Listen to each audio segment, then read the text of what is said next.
Hello दोस्तों, मैं हूं सूरज। और क्या आपको भी मेरी ही तरह भूतिया कहानियां सुनना और भूतों के बारे में बातें करना पसंद है? तो अभी मेरे चैनल को सब्सक्राइब करें, क्योंकि मैं सच्ची और खौफनाक कहानियां हर हफ्ते 2-3 वीडियो अपलोड करता हूं। और आज मैं लेकर आया हूं 1 घंटे की स्पेशल भूतिया कहानियां। तो कहानी शुरू करने से पहले कमेंट बॉक्स में जय महाकाल जरूर लिखें। और अगर मेरे चैनल पर आप नए हो तो प्लीज़ मेरे चैनल को सब्सक्राइब करें। तो आइए शुरू करते हैं अपनी आज की कहानियाँ। दोस्तों, यह कहानी हमें कार्तिक श्रीवास्तव जी ने कानपुर से भेजी है। तो आगे की कहानी मैं उन्हीं के पॉइंट ऑफ व्यू से सुनाऊंगा। मेरे दादा विट्ठल दास लखानी शहर के जाने माने घी के व्यापारी थे। मेरे पिताजी राजेश लखानी को हमारे खानदानी व्यापार में खास रुचि थी ही नहीं, इसलिए उन्होंने वकालत की पढ़ाई कर ली और बॉन्ड राइटर बन गए। मेरे पिता और उनके 2 भाई सब साथ ही रहते थे। मेरे दोनों चाचा मेरे पिता के साथ ही ऑफिस में काम करते हैं। एक दिन मेरी सबसे छोटी चाची का असली रूप मैंने देखा, तब से मेरी जिंदगी ही बदल गई। मेरे छोटे चाचा की घरवाली यानी मेरी चाची स्वभाव से काफ़ी झगड़ालू और जहरीली थी। उसे घर का काम करने में और घर के बड़ों का मान रखने में कोई रुचि थी ही नहीं। मेरे दादा और दादी को वह बार बार अपमानित किया करती थी और उसकी गतिविधियां भी काफ़ी अजीब थी।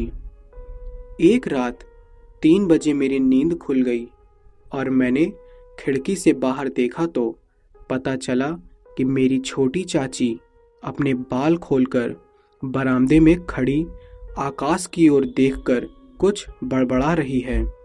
मैंने फौरन नीचे जाकर और पड़ताल की तो देखा कि चाची ने अपने मुंह पर खून लगाकर रखा है और उनके एक हाथ में मरी हुई बिल्ली की मुंडी थी और दूसरे हाथ में बिल्ली का धड़ था।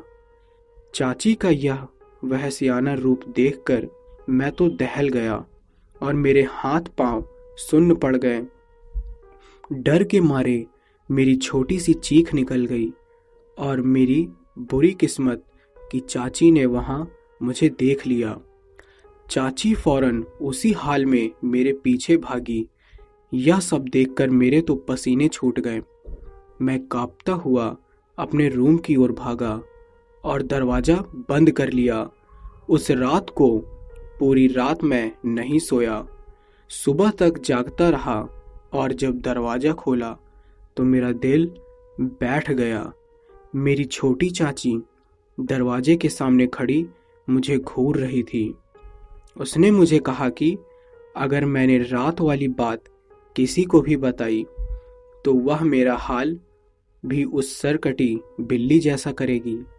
मेरी तो जबान हलक से उतर गई। मैं ना तो हाँ बोल पाया और ना ही ना बोल पाया।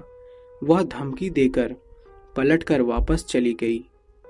अब आगे मेरी रातों की नींद हराम हो चुकी थी। मुझे लगता था कि कहीं यह डायन जैसी चाची कहीं मेरे खानदान में से किसी को भोग न ले ले। करीब 1 हफ्ते के बाद फिर से देर रात मेरी नींद खुली और बरामदे में कुछ आवाज़ें आ रही थी। मैंने देखा तो उधर मेरी चाची खड़ी है और उसके साथ कोई अघोरी तांत्रिक खड़ा है और वह तांत्रिक सिर्फ कच्छा पहनकर खड़ा है और उसके पूरे बदन पर राख मली हुई है। अब मैं रुक नहीं सकता था। मैंने फौरन शोर मचाया और पूरे घर को वहां इकट्ठा कर दिया। मेरे दादा दादी, पिताजी, माँ और मंझले चाचा और छोटे चाचा और मंझली चाची फौरन उठ गए और नीचे बरामदे में आ गए। छोटी चाची को और उस अंध नंगे अघोरी को भागने का मौका नहीं मिला। हम सब ने उन दोनों को घेर लिया और वहीं मेरे छोटे चाचा ने मेरी डायन जैसी चाची को खूब धोया और उस अघोरी को भी मार कर भगा दिया। अगले ही दिन छोटे चाचा का तलाक हो गया। हम सब कोर्ट में थे। वहाँ भी छोटी चाची सिर्फ मुझे ही घूर रही थी और सबके सामने उसने मुझे कहा कि मेरी बर्बादी का कारण तू बना है, अब मैं तेरी जिंदगी बिगाड़ दूंगी। इतना बोलते ही मेरे पिता और मेरे दोनों चाचा मेरे आगे खड़े हो गए और उस डायन को मुझसे दूर धक्का दे दिया। उसकी धमकी सुनकर मैं पूरी तरह खौफ में था।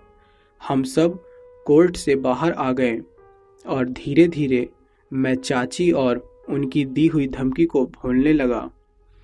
पर एक दिन मेरा डर सच्चाई में बदल गया जब फिर से देर रात मेरी नींद खुली।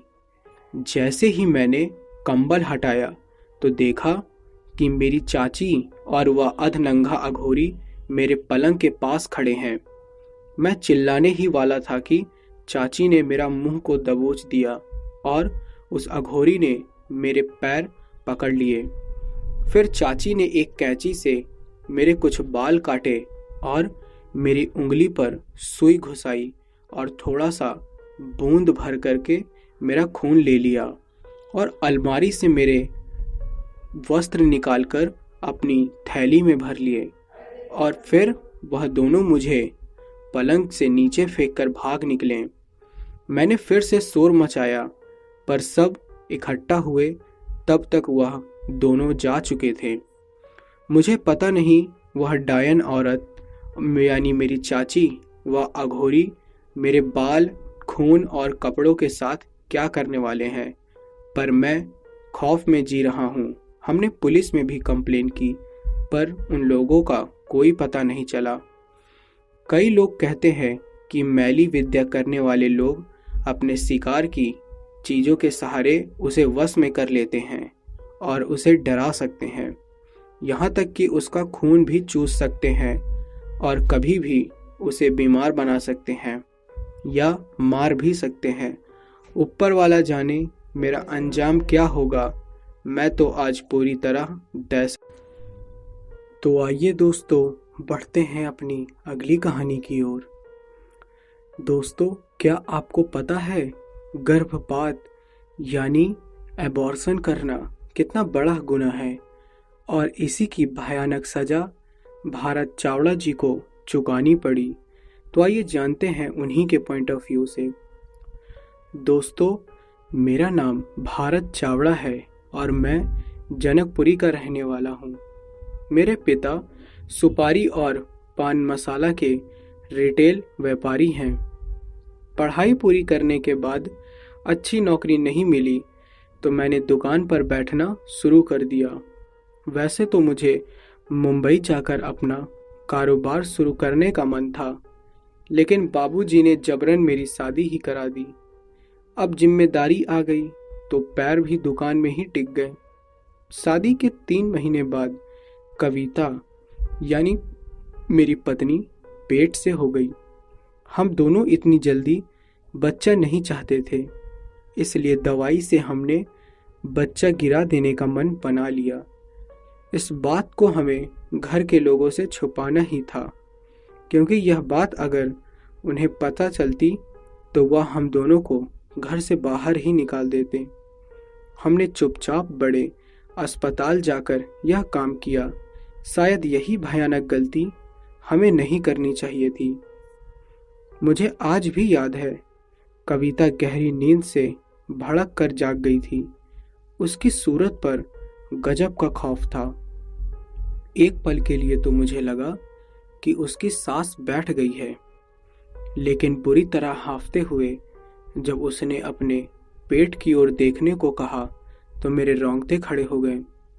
उसका पेट बुरी तरह नीला पड़ चुका था और बार बार फूल रहा था, फिर बैठ जाता।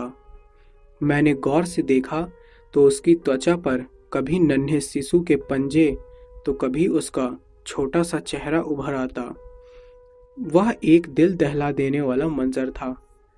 हमें समझ नहीं आ रहा था कि गर्भ गिराने के बाद यह कैसी विचित्र घटनाएं हो रही थीं। धीरे धीरे बात हद से ज्यादा बढ़ने लगी।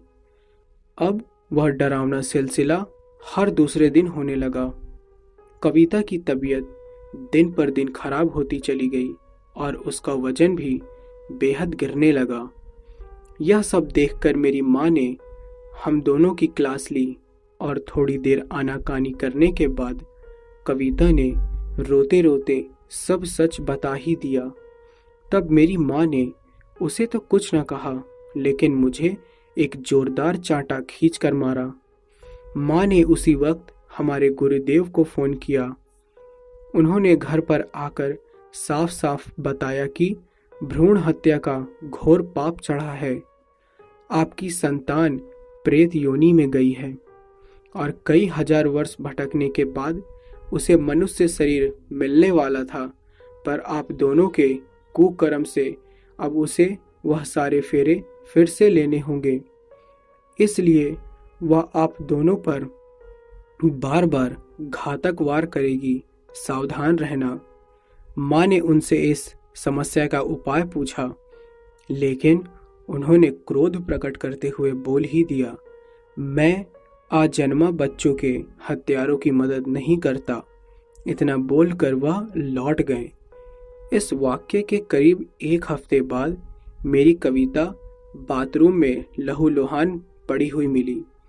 मैंने उसे तुरंत अस्पताल में भर्ती कराया और डॉक्टर ने बोला गर्भपात की वजह से रिएक्शन हुआ है, अब कविता कभी माँ नहीं बन पाएगी। हम दोनों के अंदर ही अंदर समझ रहे थे कि किस पाप की सजा हमें मिल रही है। मेरी पत्नी उसके बाद करीब 1 साल तक बीमार ही रही। शरीर तो गया, लेकिन उसके साथ साथ उसकी मानसिक हालत भी खराब होने लगी। मुझे कई बार रात में छोटे बच्चे की रोने और चिल्लाने की आवाजें सुनाई देती हैं। नींद में अचानक ऐसा महसूस होता है कि कोई बच्चा बार बार मेरे चेहरे को छूने की कोशिश कर रहा है। एक दिन अचानक कविता के माता पिता उसे घर ले गए ताकि उसकी हालत में कुछ सुधार हो सके। उस रात अकेले में मुझे बेहद डरावने सपने आ रहे थे। थोड़ी देर हुई तो खून की उबकाइयां आना शुरू हो गया। मैंने बिस्तर से उठकर देखा तो अंधेरे में मेरे सामने एक विकराल शिशु हवा में तैर रहा था। मैं यह सब देखकर बौखला गया। मैंने जोर की चीख लगाई और बेडरूम से बाहर भागा। घबराहट के मारे मेरा पैर फिसला और मैं सीढ़ी से नीचे जा गिरा। अगले दिन मुझे होश आया, तब डॉक्टर ने सॉरी बोलकर यह बताया कि आपके पेट के निचले हिस्से में गहरी चोट लग गई है। आप अब कभी पिता नहीं बन सकते। हम दोनों पति पत्नी अब मौत के इंतजार में जी रहे हैं। उस नवजात बच्चे के प्रेत का अगला वार कब होगा, इसी डर के साये में पल पल गुजरता है। तो दोस्तों, देखा आपने कि कैसे भ्रूण हत्या करने की सजा भारत चावड़ा जी को चुकानी पड़ी। इसलिए आप भी सावधान रहिए और अगर कोई ऐसा करता है तो उसे आप जरूर समझाएं ताकि भारत चावड़ा जी जैसे उनकी हालत। तो आइए दोस्तों, बढ़ते हैं अपनी अगली कहानी की ओर। और यह कहानी हमें छत्तीसगढ़ से रमेश त्यागी जी ने भेजी है। तो आइए आगे की कहानी मैं उन्हीं के पॉइंट ऑफ व्यू से सुनाता हूँ। मेरा नाम रमेश त्यागी है। बचपन से ही मैं शर्मीला और खुद में खोया रहने वाला लड़का हूँ। अपने शर्मीले स्वभाव की वजह से कभी मेरे ज़्यादा दोस्त नहीं बने। अकेलेपन से मुझे प्यार हो चला था, पर मेरी यही आदत मुझे इतनी भारी पड़ जाएगी या तो मैंने सपने में भी नहीं सोचा था। 12वीं कक्षा का मध्यांतर था और छुट्टियां चल रही थी। अकेले अकेले बोर होने की वजह से मैंने टाइम पास करने के लिए मैली विद्या की किताबें पढ़ना शुरू कर दिया। उन किताबों में बहुत सारे मंत्र लिखे थे, जैसे वशीकरण करना, किसी को बुखार चढ़ाना, उल्टियां कराना और लोगों के बीच झगड़े लगवाना। ऐसे कई टोटके करने के मंत्र उन बुक्स में बताए गए थे। पहले तो मुझे विश्वास नहीं था कि ऐसा हो सकता है, पर मैंने खुद एकाध दो मंत्रों का खुद पर ही प्रयोग किया। तब मुझे एहसास हुआ कि यह तो वाकई में असरदार है। मैं दिन में 8-8 घंटों तक भूत प्रेत, पिशाच, डायन और काली विद्या और मैली विद्या जैसी जुड़ी किताबें पढ़ने लगा। 2 महीने की छुट्टियों में मैंने इसी काम में बिता दी और मेरा स्कूल का 3rd सेमेस्टर शुरू हो गया। स्कूल में घुसते ही मैंने अपने सहपाठियों पर मैली विद्या आजमाना शुरू कर दिया। जो टीचर मुझे डांटे, समझो वो गया। एक दिन तक उसका माथा मैं दुखा देता था। कई दोस्तों पर गुस्सा आने पर मैंने उन्हें क्लास में ही खून की उल्टियां करवा दी थी। दोस्तों को तो छोड़ो, मैंने अपने पापा पर भी एक जादू टोना किया था, जिसके प्रभाव से वह मुझे कभी पैसे देने से मना नहीं कर पाते थे। मैंने घोर साधना करने वाले तांत्रिकों से संपर्क किया। उन लोगों को अपनी तंत्र मंत्र वाली शक्तियां भी दिखाईं। उन्होंने कहा कि मैं अगर भूत प्रेत की साधना करूं तो और भी शक्तियां पा सकता हूं। मैं फौरन तैयार हो गया। उन लोगों ने मुझे भूत साधक मंत्र दिए। साधना शुरू करने के तीसरे ही दिन मेरे घर में भयानक आत्माएं घूमने लगीं और मेरे मंत्रों पर जैसे गुलामों की तरह नाचने लगीं। मैंने एक दिन अपने पड़ोस में रहने वाली लड़की को मैली विद्या से प्रेत से टकरा दिया, क्योंकि वह लड़की मुझे भाव नहीं देती थी। मेरी यह नादानी मुझे बहुत भारी पड़ गई, क्योंकि वह प्रेत मेरे बुलाने से वापस नहीं लौटा। उसने उस लड़की के शरीर में वास कर लिया। मैं ये तो नहीं चाहता था, मैं तो सिर्फ उसे सबक सिखाना चाहता था, पर अब मामला गंभीर हो चला था। वह प्रेत उस लड़की का खून चूसने लगा था। वह पूरी पागल सी होने लगी थी। रात रात भर वह चिल्लाती रहती थी और रोती रहती थी। उसकी भयानक चीखें अब मेरा दिल दहलाने लगी थी। मुझे खुद से घिन आने लगी थी और मैं समझ नहीं पा रहा था कि क्या करूं, किससे मैं मदद मांगूं कि उस बेचारी लड़की की हालत ठीक हो सके। फिर मुझे ख्याल आया कि उन अघोरियों के पास जाता हूँ, शायद वहाँ से कुछ रास्ता निकल आए। उन अघोरियों ने जो कहा वह सुनकर मेरी सांसें अटक गई और मेरे हाथ पांव कांपने लगे। उन्होंने कहा कि जरूर इसका इलाज हो सकता है, पर अब वह प्रेत उस लड़की का खून और मांस चख चुका है। वह प्रेत अब छाया नहीं रहा।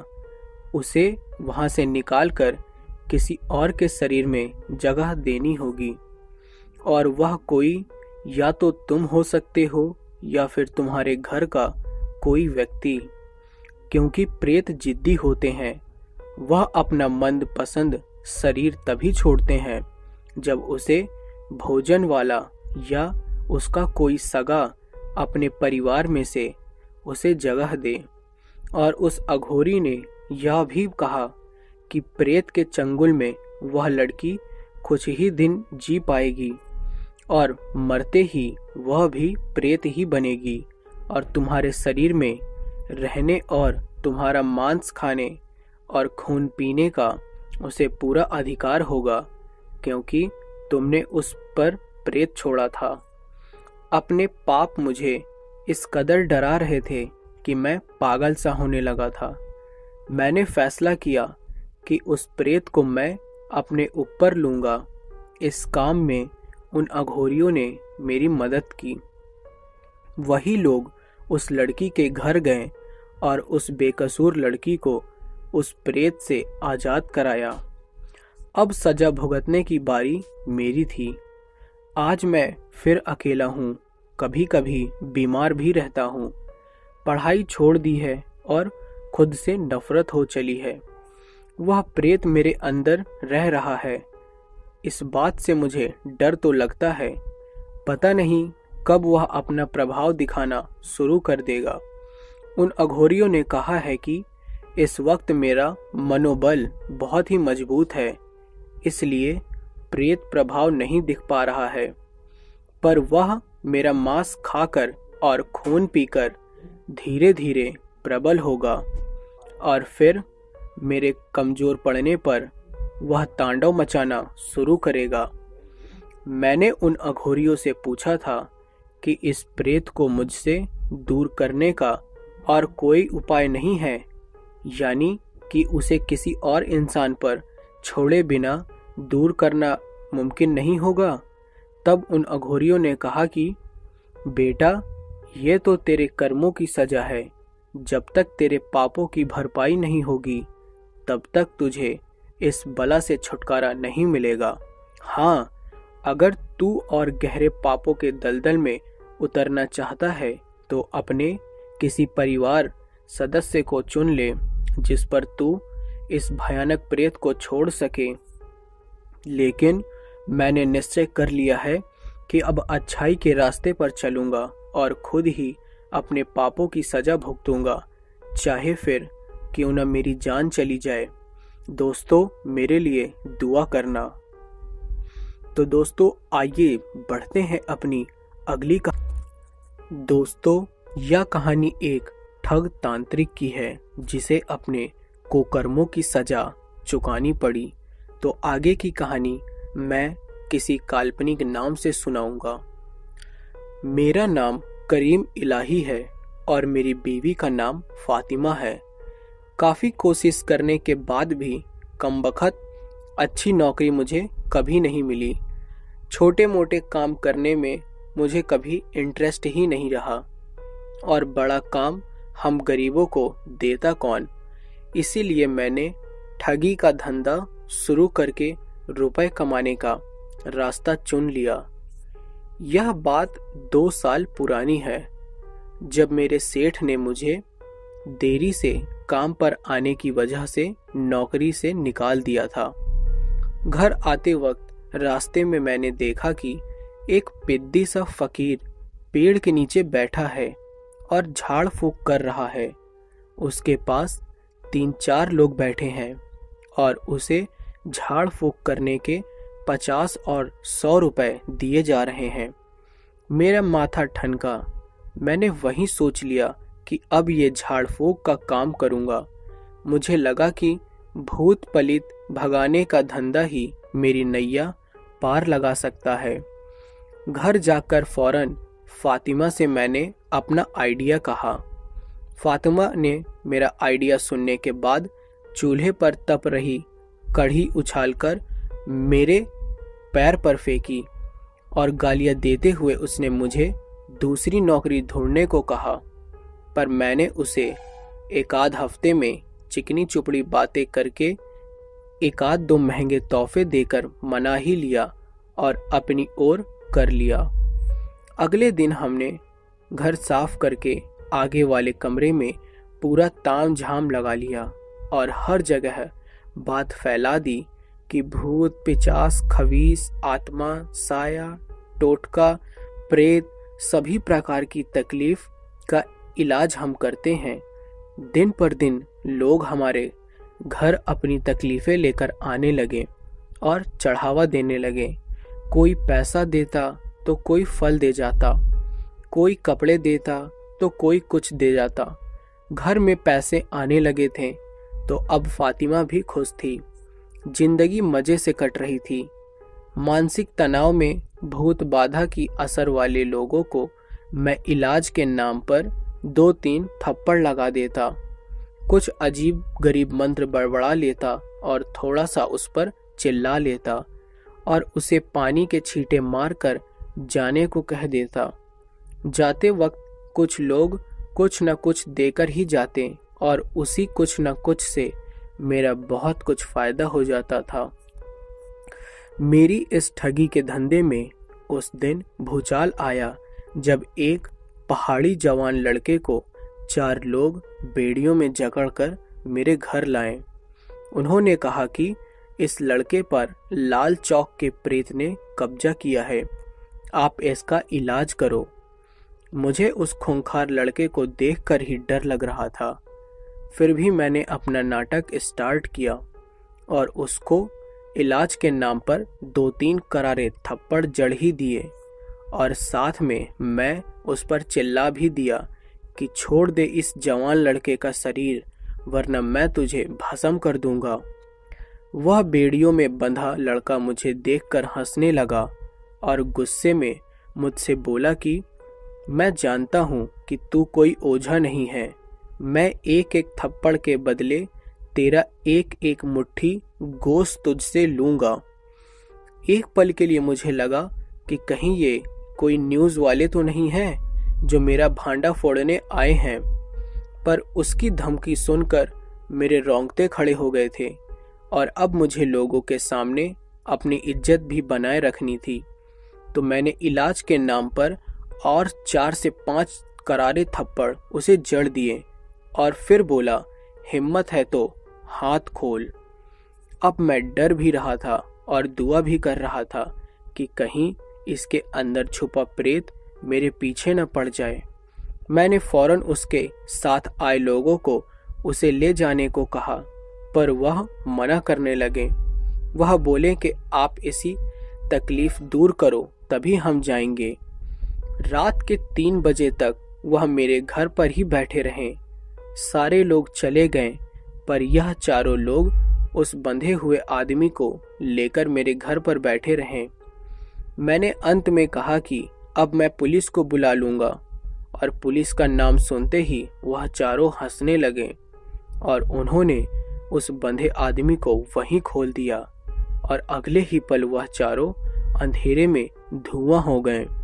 यह देखकर मेरे तो होश उड़ गए। वह पहाड़ी नौजवान बेड़ियों के खुलते ही अंधेरे में मेरी ओर दौड़ा, जैसे कोई भूखा शेर किसी हिरन के बच्चे की ओर लपकता है। उसने मुझे दबोचकर नीचे गिरा दिया और मुझे अपनी नुकीली दांतों से काटने लगा और गुर्राने लगा। मेरी धड़कनें तेज हो गईं और चीख निकल गई। फिर मैं सदमे से बेहोश हो गया और मेरी आवाज सुनकर पूरा मोहल्ला इकट्ठा हो गया। जब मैं जागा तो वह रहस्यमयी पहाड़ी इंसान जा चुका था। मेरा सिर मेरी बीवी फातिमा की गोद में था और सारे पड़ोसी मेरे आसपास खड़े थे। अगले दिन सुबह ही मैंने झाड़ फूक का पाखंड धंधा बंद कर दिया और अपने पुराने सेठ के पैर पकड़ लिए और पुरानी नौकरी वापस शुरू। तो आइए दोस्तों, सुनते हैं अपनी अगली कहानी। और यह कहानी हमें राजकोट से मयूर माधवाणी जी ने भेजी है। तो आगे की कहानी मैं उन्हीं के पॉइंट ऑफ व्यू से सुनाता हूँ। मेरा नाम मयूर माधवाणी है और मैं मेकअप और कॉस्मेटिक सामान का होलसेल व्यापारी हूँ। मेरी दुकान राजकोट में है। वैसे तो मैं भूत प्रेत और अन्य पारलौकिक शक्तियों में विश्वास नहीं रखता हूँ, पर एक दिन मेरे खुद के रियल अनुभव ने मेरी पूरी हेकड़ी ही निकाल कर रख दी। उस दिन मैं दुकान पर बैठा था। काम काज कुछ था नहीं। सुबह से एक भी ग्राहक नहीं आया था, तो दिमाग पूरी तरह से हटा हुआ था। तभी अचानक मेरा दोस्त जिग्गू आया और बोला कि चल यार, जूनागढ़ चलते हैं। मैंने उसको कहा कि वहां जाकर क्या करेंगे, भजिया बेचेंगे। यहाँ वैसे ही धंधा मंदा पड़ा है और तुझे सैर सपाटे की पड़ी है। जिग्गू बोला कि देख, इस वक्त तेरा धंधा भी मंदा है, तो फिर थोड़ा घूम कर आने में क्या बुराई है। वैसे भी तुझे कहाँ पैसे देने हैं, पैसे तो मनीष देगा। हम दोनों उसी के पैसों पर तो बचपन से घूमते आए हैं। थोड़ी देर सोचकर मैं तैयार हो गया। हम तीनों दोस्त जूनागढ़ के लिए रवाना हो गए। पता नहीं उस टाइम क्या त्योहार था, पर जूनागढ़ में काफी भीड़ थी। हर तरफ लंगोट में लिपटे नागा साधु घूम रहे थे। कोई काले, गोरे, नाटे, मोटे, सभी साइज के नागा साधु वहां घूम रहे थे। हम तीनों दोस्त उन्हें देखकर एक दूजे के सामने हंसते मजाक करते वहां घूमने लगे। तभी मनीष बोला कि चलो गिरनार पर्वत पर चढ़ने जाते हैं। हम तीनों फौरन वहां पहुंच गए और पर्वत के ऊपर चढ़ने लगे। वहां भी नागा साधुओं की भरमार थी। जिग्गू बोला कि देख मयूर, अगर तेरा धंधा यूं ही मंदा चलता रहा तो तू भी लंगोट धारण करके यहाँ सेट हो जाना। हर साल हम तुझको मिलने आएंगे। मुझे हंसी तो आई, पर जिग्गू पर गुस्सा भी आया। मैंने उसे पकड़कर पीटने के लिए उसके पीछे भागा। दौड़ लगाते हुए थोड़ी ही दूर जाकर जिग्गू सोते हुए एक नागा बाबा साधु के ऊपर गिर पड़ा। उस साधु ने जिग्गू के बाल पकड़कर उसे पैरों से घसीटना शुरू कर दिया। मैं जल्दी से जिग्गू को छुड़ाने लगा तो उस साधु ने मुझे पकड़ लिया और मेरे बाल नोचने लगा। उतनी ही देर में वहां मनीष भी आ पहुंचा। फिर हम तीनों ने मिलकर उस साधु को धोया। हमारा झगड़ा देखकर वहां कई लोग जमा हो गए और उस नागा साधु ने और 2 साधुओं को बुला लिया। अब हमें डर लग रहा था, क्योंकि गिरनार पर भी नागा साधु अगिनत थे। हम तीनों चुपचाप पर्वत के ऊपर और जाने लगे। हमने मुड़कर देखा तो वह तीनों नागा साधु हमारे पीछे आ रहे थे। अब हम तीनों की फट रही थी, दिल भी जोरों से धड़क रहे थे। तीनों लंगोटधारी पहाड़ी साधु हमारे पीछे इस तरह आ रहे थे जैसे अभी पकड़कर हमें नीचे फेंक देंगे। हम पहाड़ के ऊपर तक जा पहुंचे और रुक गए। वह तीनों हमारे पास आए और उन्होंने सीधा जिग्गू को पकड़ा। मैं और मनीष जिग्गू को उनसे छुड़ाने लगे तो वह हमें ही घूंसों और लातों से पीटने लगे। हम तीनों जमीन पर पड़े थे। तभी वह तीनों जिग्गू को हमसे दूर ले गए। थोड़ी देर बाद हम खड़े होकर अपने दोस्त को ढूंढने लगे। हमें जिग्गू पास की ही सीढ़ियों पर बेहोश मिला। उसके चेहरे पर पानी मारने से वह जाग तो गया, पर वह बहुत ही सहमा हुआ लग रहा था, शायद सदमे में था। उसे संभाल कर वहां से उसके घर ले गए। फिर हमें जिग्गू ने बताया कि उन 3 नागा साधु ने उसे किसी अंधेरे कोने में बैठाकर तांत्रिक मंत्रोच्चार किए और भभूत मिला पानी जबरदस्ती पिलाया। फिर उन्होंने कहा कि हम कुछ समय बाद तुम्हें लेने आएंगे और हमेशा के लिए तुमको हमारी बिरादरी में आना होगा। और फिर वह तीनों मेरे सामने गायब हो गए।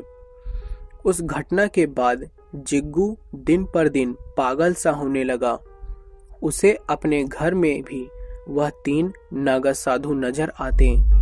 उसने मुझसे और मनीष से बात करना भी छोड़ दिया है। इसके घर वाले भी समझ नहीं पा रहे कि जिग्गू को कैसे ठीक करें। बार बार जिग्गू यही बोलता रहता है कि मुझे वह लोग लेने आएंगे, मुझे उनके साथ जाना होगा, मैं नहीं गया तो वह मुझे मार देंगे। हमने पुलिस से भी फरियाद की, लेकिन पुलिस वालों को इस मामले में कोई तुक नहीं नजर आया। उन्होंने उल्टा हमें ही डांट दिया कि ऐसी जगह पर ढींगा मुश्ती करने की क्या जरूरत है, शराफत से घूमकर लौट आते तो ये सब कुछ नहीं होता। कुछ दिनों पहले जिग्गू गायब हो गया था और जब उसे ढूंढा गया तो वह काफी बीमार और गुमसुम सा था। करीब 2-3 दिन अस्पताल में रहने के बाद डॉक्टर ने उसे घर ले जाने को कहा और उसी रात जिग्गू को हार्ट अटैक आया और उसकी मौत हो गई। डॉक्टर भले ही मौत की वजह हार्ट अटैक बताएं, पर मैं और मनीष अच्छे से जानते हैं कि हमारे दोस्त की मौत की असली वजह वही 3 भयानक नाग। तो आइए दोस्तों, सुनते हैं अपनी अगली कहानी। और यह कहानी हमें कानपुर से चेतन भारद्वाज जी ने भेजी है। तो आगे की कहानी मैं उन्हीं के पॉइंट ऑफ व्यू से सुनाऊंगा। मेरा नाम चेतन भारद्वाज है और मैं कानपुर का निवासी हूँ। पिताजी के स्वर्गवास के उपरांत माँ ने हमारा पुश्तैनी मकान बेच दिया और पैसे हम चारों भाइयों में बराबर बांट दिए। उन्हीं पैसों से मैंने कानपुर में ही अजय नगर में एक मकान खरीदा, जहां पर मैं, मेरी पत्नी उषा, हमारा बेटा नकुल और मेरी माँ, हम सब रहने लगे। चारों भाइयों में सबसे छोटा भाई मैं हूँ, इसलिए माँ का लाडला भी हूँ। इसीलिए माँ मेरे साथ रहती है। हमारा नया मकान काफ़ी बड़ा है। हम सब वहाँ रहने जाने से खुश थे, पर मेरी एक गलती के कारण मैंने खबीस से दुश्मनी मोल ले ली थी। नए मकान में रहने जाने से पहले ही दिन एक भिखारी ने हमारे घर का दरवाज़ा खटखटाया और खाना मांगने लगा। तब हम नए नए शिफ्ट हुए थे। खाना कुछ था नहीं, इसलिए मैंने जेब से 10 रुपए का नोट निकालकर उसे भिखारी को दिया, पर उसने पैसे लेने से मना कर दिया और कहने लगा कि मुझे खाना दो, मैं भूखा हूँ और अभी मुझे मेरा सिर भी ढूंढने जाना है। मैं उसकी यह अजीब बात सुनकर थोड़ा गुस्से में आ गया और उसने मुझसे पैसे भी नहीं लिए थे, तो उसका भी मुझे गुस्सा था। तो मैंने उसे चले जाने को कहा। वह गया नहीं और खड़े ही खड़े मुझे घूरने लगा और उसने मेरी चौखट पर थूक दिया। उसके इस बर्ताव से मुझे इतना क्रोध आया और मेरा सब्र का बांध टूट गया। मैंने उसे बहुत ही गंदी गंदी गालियां दी और गुस्से में लात मार दी। मेरी लात उसके पेट पर लगी और फिर मैंने उसे धक्का देकर निकाल दिया। जाते जाते वह भिखारी जो मुझे बोला वह कुछ इस प्रकार था कि तुम्हारे पास मुझे खिलाने के लिए एक रोटी भी नहीं है। अब मैं बताऊंगा कि भूखे के पेट पर लात मारने की सजा क्या होती है। उस रहस्यमयी भिखारी का बर्ताव मेरे साथ बुरा था, पर शायद मेरा जवाब उसके बर्ताव से भी बुरा था, जिसका एहसास भयानक खबीस के प्रकोप ने मुझे करवाया। हमने घर ठीक ठाक जमा लिया था और उस भिखारी वाले किस्से को भूलकर हम अपनी दुनिया में मस्त रहने लगे। अगले ही हफ्ता सुबह जब मैं ब्रश कर रहा था, तो मैंने देखा कि बिना सिर वाला एक व्यक्ति मेरे घर के आंगन में मुझे दिखा। मेरे हाथों से पानी भरा लोटा छूटकर गिर गया और मैं चिल्लाता हुआ घर के भीतर भागा। घर में सबको यह घटना बताई, पर किसी ने मुझ पर विश्वास नहीं किया। वह सिर कटा खबीस सिर्फ मुझे ही दिख रहा था। कोई मेरी बात मानने को तैयार नहीं था।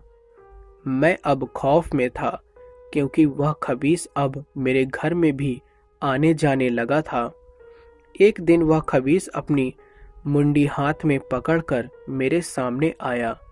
मुंडी देखकर मैं फौरन जान गया कि ये तो वही भिखारी था। मेरा दिल बैठ गया, क्योंकि अब मैं जान गया था कि मैंने गुस्से में जिसे लात मारी थी वह एक भूखा खबीस था, जो मुझसे बदला लेने पर तुला हुआ था। मैंने उससे माफ़ी भी मांगी, खाना देने की पेशकश भी की, पर वह खबीस मेरे सामने आकर खड़ा रहता और मुझे सिर्फ डराता जाता। कभी कभी रात में वह मेरी चादर खींचता और अजीब अजीब आवाज़ें निकालता उसकी सारी हरकतें मैं ही देख पाता और सुन पाता।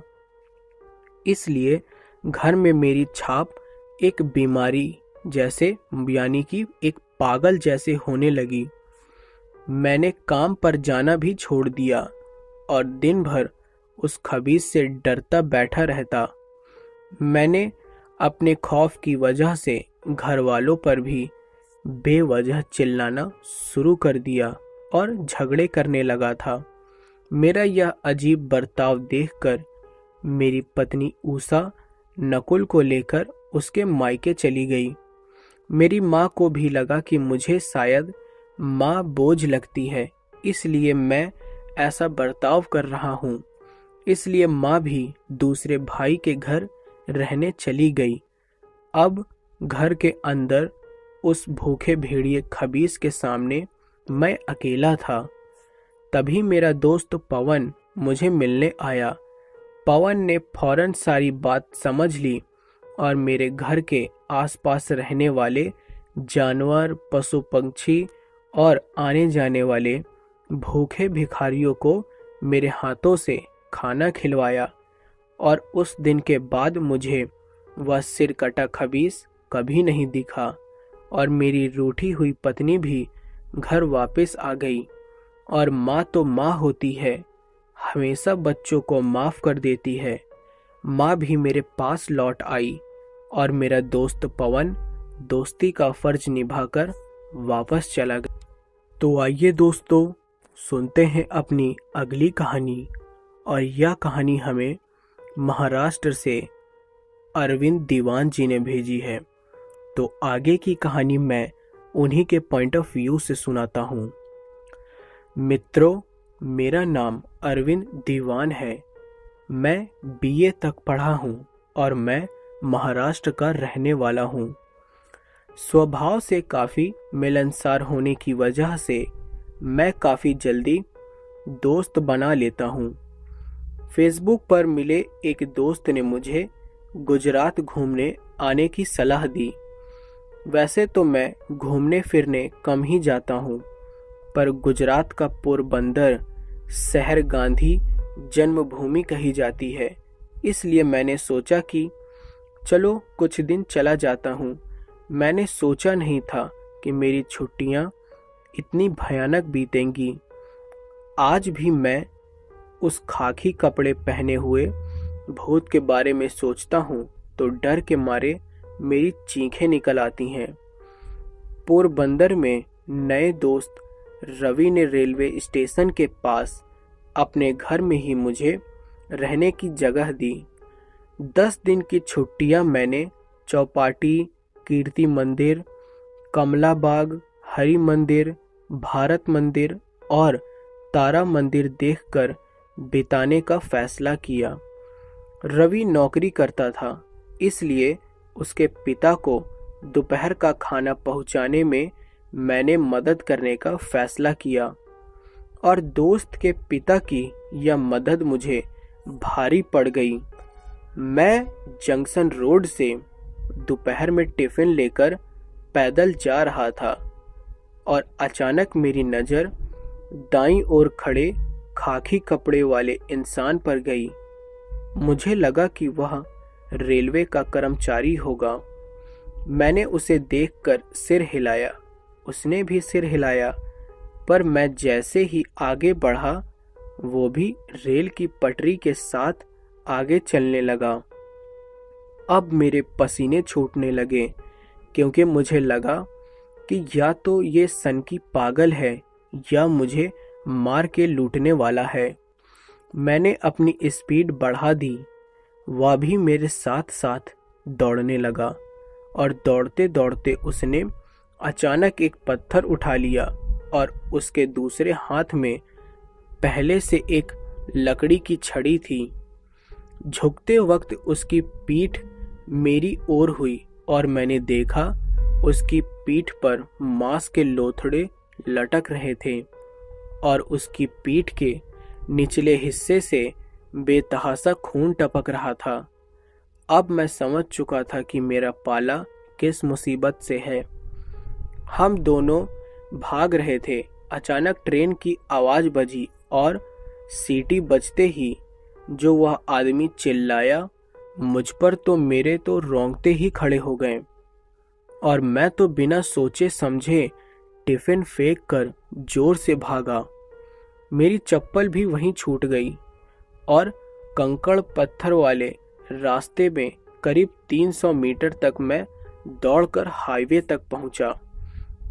सन्नाटे और उस सनकी से दूर आकर लोगों की भीड़ देखकर मेरी जान में जान आई, पर मैं डर के मारे रो पड़ा और मेरी सांसें इतनी तेज थी कि वही हाईवे पर थक कर बैठ गया।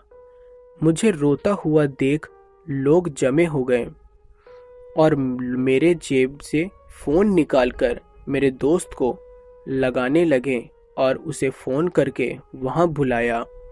मेरा दोस्त मुझे रिक्शे में डालकर अपने घर ले गया। मेरे दोस्त रवि के पिताजी ने मुझे रेलवे पटरियों के पास भटकते हरिया के भूत की दुर्घटना वाली कहानी बताई। उनके कहे अनुसार हरिया एक रेलवे कर्मचारी था। हरिया का काम ट्रेन की पटरियों को दुरुस्त करना और जानवरों को रेल पटरियों से दूर हाँकना था। हरिया अपना काम बड़ी शिद्दत से करता था। एक दिन रेलवे की पटरी की दरार में गाय का पैर फंस गया और जब हरिया ने उसे देखकर पटरी की ओर भागा और जोर लगाकर गाय का पैर निकालने लगा और उसी वक्त अचानक ट्रेन आने लगी। काफ़ी मशक्कत के बाद हरिया ने गाय का पैर तो निकाल लिया, पर ट्रेन की आवाज़ से डरे और फंसे जानवर ने अपने सींग से हरिया को उछालकर पटरी पर फेंक दिया और हरिया की पीठ ट्रेन पर गुजर गई। हरिया ने वहीं दुर्भाग्यवश सामने की ओर प्लेटफॉर्म पर खड़े लोग यह करुण दृश्य देखने के अलावा कुछ कर पाते उतने में यह सारी घटना घट गई। शायद इसी की वजह से हरिया की ट्रेन पटरियों के पास से गुजरने वाले हर व्यक्तियों को आज भी पटरियों से दूर भगाता है और कई बार दोपहर में जानवर उस जगह चिल्लाते हुए सुने जाते हैं। शायद उन्हें भी डरा कर हरिया रेल पटरियों से दूर भगाना चाहता है ताकि किसी का अंजाम खुद के जैसा भयानक ना हो। 10 दिन की छुट्टियां मैंने 4 दिन में ही ख़त्म की और ट्रेन के बजाय बस से वापस महाराष्ट्र लौट आया। हरिया का भूत शायद नेक इरादे से लोगों को डराता होगा, पर उसे देखने का मेरा अनुभव मुझे आज भी आतंकित करता है। गांधी जन्मभूमि को मेरा दूर से ही सलाम। तो आइए दोस्तों, सुनते हैं अपनी अगली कहानी, और यह कहानी भी हमें उत्तर प्रदेश से सुरेश जी ने भेजी है। तो आगे की कहानी मैं उन्हीं के पॉइंट ऑफ व्यू से सुनाऊंगा। आज मैं एक सच्ची घटना के बारे में बताने जा रहा हूँ। मेरा नाम सुरेश है और मैं उत्तर प्रदेश का रहने वाला हूँ। मेरे पिताजी पान की दुकान चलाते हैं और मैं कॉलेज के पहले साल में हूँ। बचपन से ही मुझे क्रिकेट खेलने का शौक है। हमारे पड़ोसी के बेटे विशाल के साथ मैं हमेशा क्रिकेट खेलने जाया करता हूँ, पर 2 वर्ष पहले मेरे साथ कुछ ऐसी अजीब घटना हुई जिसके कारण मैं काफ़ी सदमे में आ गया था। मैं और विशाल दोपहर में घर के पास एक मैदान में खेलने जाने लगे। तभी मुझे एहसास हुआ कि हमारे साथ कोई और तीसरा भी चल रहा है जो ठीक हमारे पीछे है। मैंने फौरन पलट के देखा तो कोई नहीं दिखा। मुझे लगा शायद मेरा भ्रम होगा, पर आगे बढ़ने पर विशाल को भी ठीक ऐसा ही लगा, जैसे कोई हमारा पीछा कर रहा हो। और हमें दिख ना रहा हो। मैदान में दूसरे दोस्तों के साथ हम मिलकर मैच खेलने लगे। पहले फील्डिंग आई तो झट से मैंने बाउंड्री का स्थान चुन लिया और खेल स्टार्ट हुआ।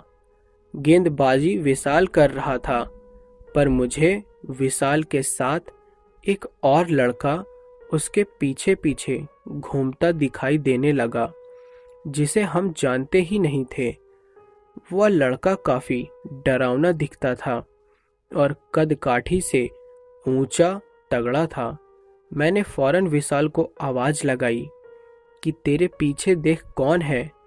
विशाल मुझे देखकर उल्टा जोर से चिल्लाया, क्योंकि उसने भी मेरे पीछे किसी पहाड़ी लड़के को खड़ा देखा। सारे लड़के हम दोनों पर चिल्लाने लगे, क्योंकि वह सब खेल शुरू करना चाहते थे। हम यह घटना अनदेखी करके खेल में मशगूल हो गए, पर घर लौटते वक्त दोनों के हाथ पांव डर से कांप रहे थे और शाम को 5 बजे घर लौटते वक्त भी हम दोनों को यह महसूस हो रहा था कि कोई तो पीछे चलकर आ रहा है, लेकिन दोनों में से किसी ने मुड़कर पीछे देखने की हिम्मत नहीं की। विशाल अपने घर गया और मैं अपने घर आकर खाना खाकर सो गया। रात में मेरी नींद खुल गई और देखा तो मेरा बल्ला हवा में झूल रहा है और मेरे कमरे के कोने में वही डरावना पहाड़ी लड़का मुझे ताक रहा था। मैं तो डर के मारे रोने लगा। वह डरावना लड़का मुझे बोला कि चलो क्रिकेट खेलना है, बाहर आओ, मेरा बैटिंग बाकी है। मैं बिस्तर से हिला ही नहीं, फटी आंखों से देखता ही रह गया। उसने फिर वही शब्द गुस्से में दोहराए। इस बार पलंग पर लेटे लेटे ही मेरी चीख निकल गई।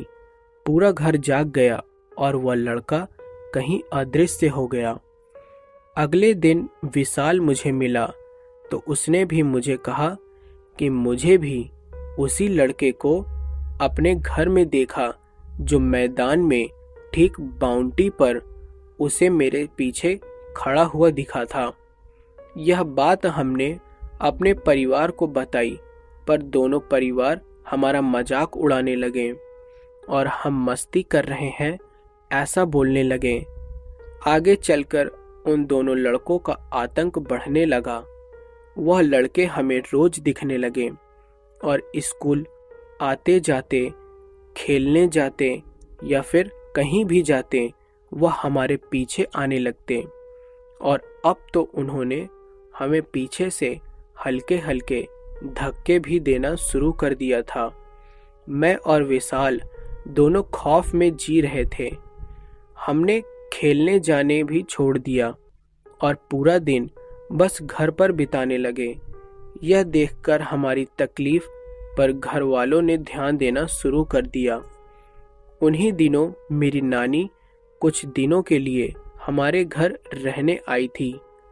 नानी ने विशाल के माता पिता और विशाल को हमारे घर बुलाया और मेरी माँ पापा को भी समझाया कि मुझ पर और विशाल पर किसी लड़कों की भटकती आत्माओं का साया हो सकता है, जिसे मुझसे और विशाल से दूर करना काफी जरूरी है, क्योंकि वह हमें नुकसान भी पहुंचा सकते हैं। नानी मुझे और विशाल को घर के आंगन में बैठाकर हमारे ऊपर से नींबू और हरी मिर्च 7 बार घुमाकर नजर उतारी और हनुमान चालीसा और गायत्री मंत्र बोलकर पवित्र गायत्री मंत्र वाला जल हमें पिलाया। उस दिन के बाद कभी भी न तो मुझे वह लड़का दिखा, न ही विशाल को वह दूसरा वाला लड़का दिखा। मेरी नानी ने हमारी तकलीफें दूर कर दी। आई लव यू नानी। हमारे गांव के बुजुर्ग लोग बात करते हैं कि वह दोनों भटकते लड़कों की आत्मा है। खेल में हुए झगड़े के गुस्से में उन दोनों लड़कों ने मिलकर धोखे से मैदान के पास स्थित बावली में एक मासूम लड़के को धक्का दे दिया था और अपनी इस करतूत का पता चल जाने पर डर के मारे उन दोनों ने भी उसी बावली में कूदकर अपनी जान दी। तो आइए दोस्तों, सुनते हैं अपनी अगली कहानी। और यह कहानी हमें छत्तीसगढ़ से विक्की जी ने भेजी है। तो आगे की कहानी मैं उन्हीं के पॉइंट ऑफ व्यू से सुनाऊंगा। मेरा नाम विक्की है और मैं लाती चौक में रहता हूँ। आज मैं अपने साथ हुई भयानक घटना के बारे में बताने जा रहा हूँ। उस हादसे के बाद मैं अपनी परछाई से भी डरने लगा हूँ। डर और आतंक का वह मंजर याद आने पर आज भी मेरी रूह कांप जाती है। मानो या ना मानो, पर मैंने उस रात बेहसी दरिंदे, शैतानों और चुड़ैलों का आतंक झेला था। सर्दियों के दिन चल रहे थे। मेरे दोस्त नरेन के माता पिता किसी काम से दूसरे शहर जाने वाले थे। फौरन मैंने और नरेन ने मस्त मस्त फिल्मों की डीवीडी इकट्ठी कर ली और रात भर पार्टी करने का प्लान बना डाला। नरेन के माता पिता के निकलते ही बाइक लेकर मैं नरेन के घर पहुंच गया।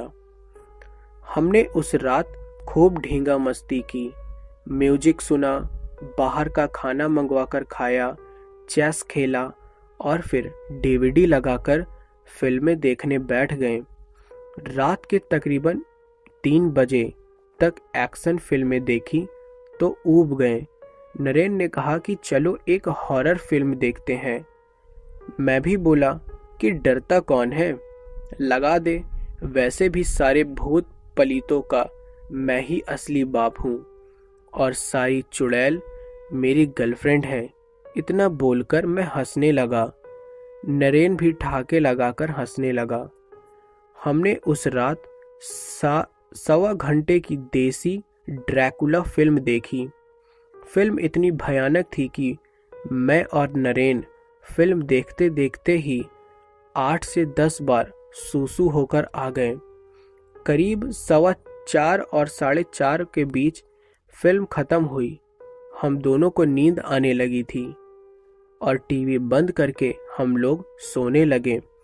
तभी अचानक घर की लाइट जल उठी और टीवी भी चालू हो गया। वह हॉरर फिल्म अपने आप टीवी में प्ले हो गई, जबकि हमने डीवीडी को तो अलमारी में रख दी थी। मैं और नरेन काफी डरने लगे थे और एक दूसरे का हाथ पकड़ लिया। तभी अचानक घर का दरवाजा कोई पागलों की तरह पीटने लगा और घर में गर्म हवाएं चलने लगी। मेरा तो दिल दहल गया और नरेन तो बच्चों की तरह चिल्लाने लगा। हम दोनों को लगा कि पक्का यह कोई भूत प्रेत ही है, क्योंकि अपने आप टीवी का चालू होना, डरावनी फिल्म बिना सीडी के चलने व लगना और दरवाजा पीटना, यह सब भूत या आत्मा ही कर सकती है। हम डरते कांपते दोनों ने दरवाजे तक गए और दरवाजे को खोला तो देखा कि सुबह के 4:30 बजे थे और दरवाजा खोलते ही देखा तो हमारे होश उड़ गए। घबराइए मत, वह भूत नहीं था, पर नरेन के माता पिता थे। मुझे रात में वहां देखकर नरेन के जल्लाद जैसे बाप ने नरेन को फावड़े जैसे दाएं हाथ से चमाट लगा दी। नरेन की माँ भी किसी चुड़ैल से कम जालिम नहीं थी। उसने भी नरेन से और भी ज्यादा चिल्लाकर बात की और उसके सिर के कुछ बाल नोच डाले और 3-4 छोटे छोटे थप्पड़ नरेन को जड़ दिए। नरेन के पापा ने मुझे आंख दिखाते हुए उसी वक्त घर से निकल जाने को कहा। मैं भी उधर से चप्पल हाथ में लिए फुर्ती दिखाकर भाग निकला और बाइक स्टार्ट की। बाइक स्टार्ट करके मैं घर की ओर चल पड़ा। रास्ते में घुप अंधेरा था और कुत्ते भी रो रहे थे और अजीब डरावना माहौल था।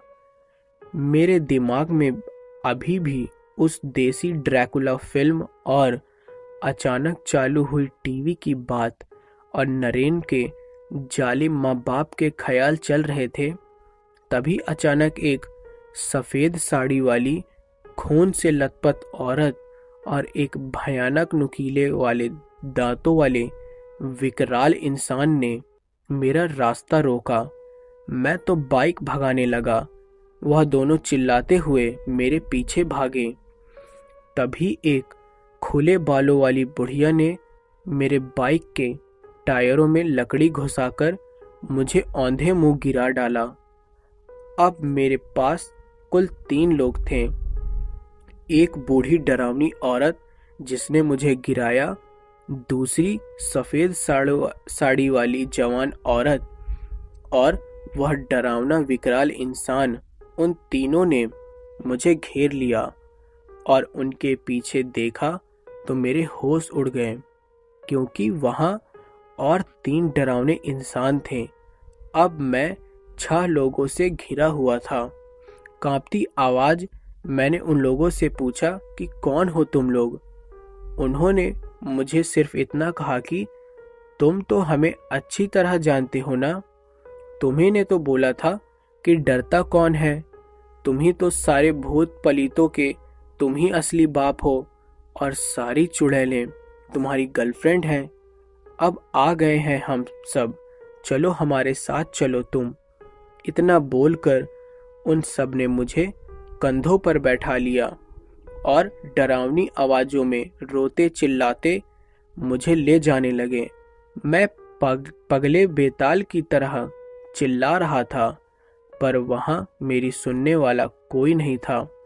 अचानक मुझे याद आया कि हनुमान चालीसा बोलने से भूत पलित क्या उसके बाप भी नहीं रुकते।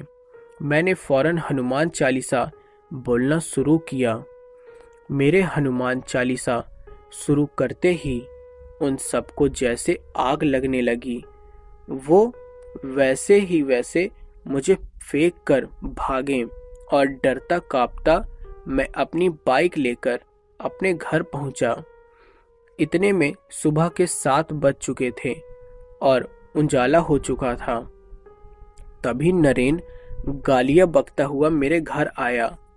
नरेन बोला, क्या रे फट्टू, घर डर कर रात में अपने घर क्यों भाग आया? तभी मैंने कहा, अबे तेरे पापा मम्मी आए और उसी ने तो मुझे भगाया और दरवाजे पर तुझे उन्होंने पीटा भी तो था, भूल गया क्या? तभी नरेन ने कहा, सुबह सुबह भांग खाई है क्या? मेरे पिता कब आए? वह तो इस वक्त दूसरे स्टेट में है। हॉरर फिल्म देखने के बाद तो हम सब सो गए थे और जब सुबह अलार्म बजा तो मैंने उठकर देखा कि तू भाग चुका है मेरे घर से। अब मुझे सारी बात समझ आ गई थी। उस रात मैंने जो भूत पलित और चुड़ैल को लेकर मजाक किया था, उसी का बदला मुझे उन अनजान शक्तियों ने दिया था। वह तो भला हो हनुमान जी का, जो कि मेरी जान बच गई। हकीकत में नरेन के माता पिता 2 दिन बाद ही आए और नरेन और मैं उन्हें लेने एयरपोर्ट। तो दोस्तों, आपको कैसे लगी मेरी ये स्पेशल हॉरर स्टोरीज?